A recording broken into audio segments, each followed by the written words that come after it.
the concrete bases and all that. I've no issue with that, man, at all. It's money for people, ordinary guys making a living. So, and see, before all it was heather. I heard people too about, disturbing the deer and all that. You walk into one farm and you'll see the deer trucks everywhere walking through the bloody wind farms, and then they turn around. The towns say that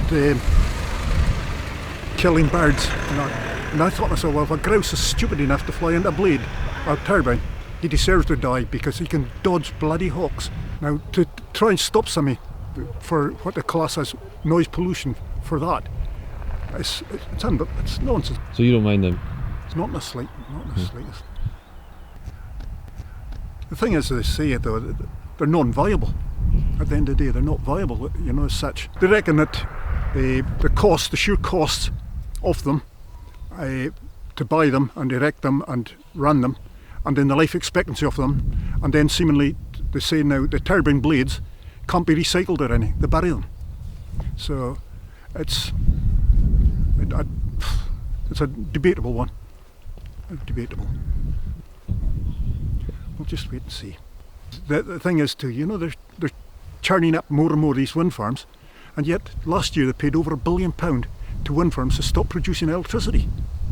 So it just doesn't all compute.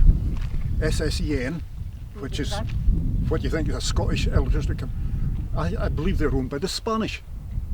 Now, what's the sense? They're on about GB power and energy and all that, and yet bugger all is built in Britain or owned by Britain. So that's really annoying too, When you think back, Nick Bay was they built a rig there, the Magnus, with tubulars, were massive, monstrous, exactly the same things happening to the turbines, the bases. Now, for them to say that can't be done here in the Highlands, absolute nonsense. Nig's is there. Nig was doing it 40 years ago.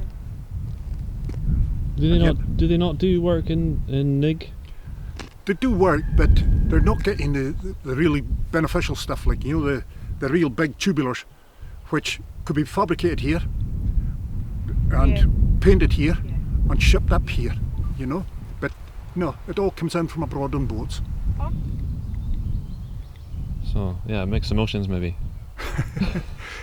Well, then they're on about building these battery banks, storage areas for the power and the electricity, and then people are up in arms trying to stop them. They don't want them.